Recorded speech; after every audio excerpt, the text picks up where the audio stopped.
ہم لوگ یہ کہتے ہیں کہ کہاں ہم لوگ شرک کرتے ہیں؟ پوری زندگی تو شرک سے بھری ہوئی ہے، پوری زندگی شرک سے بھری ہوئی ہے۔ مشرکین بھی کہتے تھے کہ اس کا کوئی شریک نہیں ہے۔ اچھا، یہ بھی کہتے تھے کیا؟ یہ تو کہتے تھے کہ رازق وہی، خالق وہی، مدبر وہی، متصرف وہی، محیی وہی، ممیت وہی، سارے اوصاف سے متصف وہی۔ کیا یہ بھی کہتے تھے کہ اس کا کوئی شریک نہیں؟ ہاں کہتے تھے وہ۔ عجیب بات ہے، اللہ کو مدبر اور متصرف خالق، اپنا خالق ماننے کے باوجود بھی ایک بات اور بولتے تھے وہ کہ اس کا کوئی شریک نہیں۔ چلو وہ حدیث پڑھ لیتے ہیں۔ حدیث اس طرح، وان ابی ہریرہ رضی اللہ تعالی عنہ قال کان المشرکون یقولون لبیک لا شریک لک قال فیقول رسول اللہ صلی اللہ علیہ وسلم ویلکم قد قد ویلکم قد قد فیقولون الا شریکا هو لک تملکه وما ملک یقولون هذا وهم یطوفون بالبیت۔ رواہ مسلم فی کتاب الحج۔ حضرت امام مسلم رحمہ اللہ اس پوری حدیث کو ایسے کتاب الحج کے اندر لائے کہ مشرکین کہتے، کان المشرکون یقولون، مشرکین یہ کہتے تھے اے اللہ ہم تیرے دربار میں حاضر ہیں، ہم تیرے سامنے حاضر ہیں، لبیک لا شریک لک، ہم اعتراف کرتے ہیں کہ تیرا کوئی شریک نہیں۔ اللہ دیکھ رہے ہیں آپ، یہاں بھی نکرت آتا نفی ہے، وہ بھی لا نفی جنس ہے، باقاعدہ شریک کے اوپر داخل ہے، لا رجل فی الدار کی طرح، لا شریک لک، تیرا کوئی بھی شریک نہیں۔ جیسے کہا جائے نا لا رجل فی الدار، جن سے رجل کا کوئی بھی آدمی گھر میں نہیں ہے، لا رجل فی الدار۔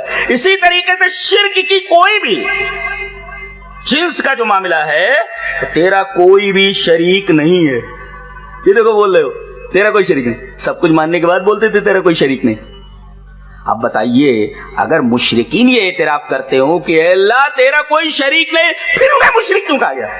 پھر انہیں خوشخبری دی گئی جہنم کی کہ تمہیں جہنم میں ڈال دیا جانے والا۔ ارے بھئی ایک آدمی اللہ کو سب سے بڑا مانتا ہے اور یہ اقرار کرتا ہے کہ تیرا کوئی شریک نہیں، تو مشرک کیسے ہوا؟ جب وہ بول دیتا ہے کہ بھئی تیرا کوئی شریک نہیں تو مشرک کیسے ہوا؟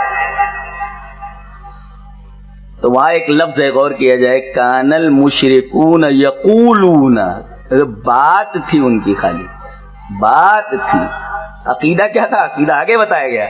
نبی کریم صلی اللہ علیہ وسلم فرماتے ہیں کہ جہاں تک یہ بات تم نے کہی ہے نا لا شریک لک، اے اللہ تیرا کوئی شریک نہیں، قد قد، stop stop, you stop stop, رک جاؤ رک جاؤ، ارے تمہاری خرابی ہو رک جاؤ، آگے کچھ مت بولو۔ تم نے اللہ کو بڑا مان لیا اور یہ بھی اقرار کر لیا کہ اس کا کوئی شریک نہیں، یہ تم نے کہہ دیا، ارے رک جاؤ رک جاؤ، قد قد۔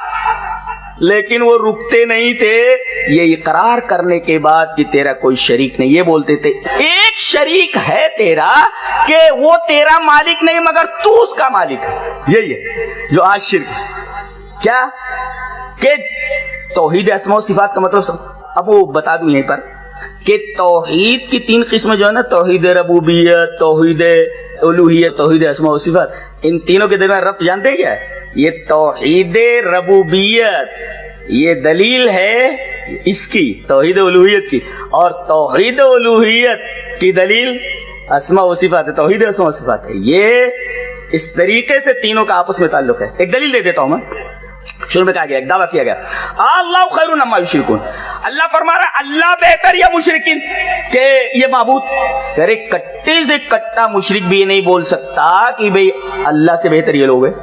پھر اللہ تبارک و تعالیٰ نے دلائل پیش کیے، امن خلق السماوات والارض وانزل لكم من السماء ماء فانبتنا به حدائق ذات بهجة ما كان لكم ان تنبتوا شجرها اإله مع الله بل هم قوم يعدلون۔ یہ زمین اور آسمان کس نے بنائے؟ دیکھو تخلیق، یہ تخلیق ربوبیت ہے، ربوبیت کے دائرے میں، اور آسمان سے پانی کس نے برسایا؟ یہ بھی ربوبیت ہے، اور باغات کس نے اگائے؟ یہ بھی ربوبیت ہے۔ ما کان لکم ان تنبتوا شجرہ، تمہاری اوقات نہیں، تمہاری اوقات نہیں کہ تم ایک درخت پیدا کر سکو. کوئی سائنٹسٹ یہ دعویٰ نہیں کر سکتا، کوئی بابا یہ دعویٰ نہیں کر سکتا، اور کوئی بھی یہ دعویٰ نہیں کر سکتا کہ وہ ایک درخت پیدا کر سکتا ہے. ارے غیر جاندار سے جاندار پیدا کرنے کی تمام کوششیں سائنٹسٹ کی ناکام ہو چکی ہیں. آج تک کوئی بھی غیر جاندار سے جاندار نہیں بنا سکا ہے.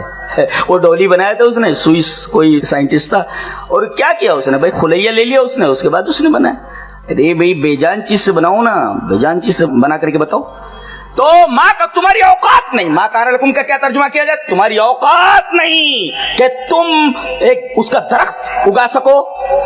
اس کے بعد دیکھو الہ مع اللہ، کیا اللہ کے ساتھ، دیکھو الوہیت، یعنی دلیل بنایا گیا ربوبیت کو الوہیت کی.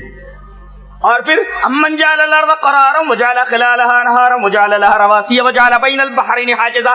ارے زمین کو قرارگاہ کس نے بنایا؟ لوگ. اس کی کشش ثقل اتنی نہیں ہے کہ آدمی جو ہے زمین میں دھستا چلا جائے، اور اتنی کم بھی نہیں ہے کہ زمین پر جب چلے تو لڑکنے کھاتا پھرے، ایسا بھی نہیں ہے. زمین کو قرارگاہ بنایا اور دریا بنائے، دونوں ساتھ ساتھ چلتے ہیں، لیکن دونوں کا جو سرفیس ٹینشن ہے وہ الگ الگ ہوتا ہے. اللہ وقت نہیں ہے بیان کیا جاتا.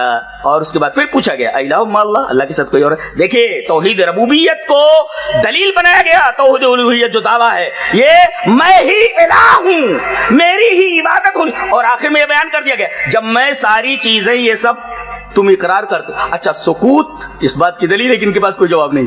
یہ سکوت اس بات کی دلیل ہے کہ مخالف کے پاس اس کا کوئی جواب نہیں ہے کہ یہ سارے کام اللہ ہی کرتا ہے. تو سوال یہ کیا گیا کہ سارے کام کرے اللہ اور عبادت کا مستحق کوئی دوسرا قرار پائے؟ یہ تو بے عقلی ہے.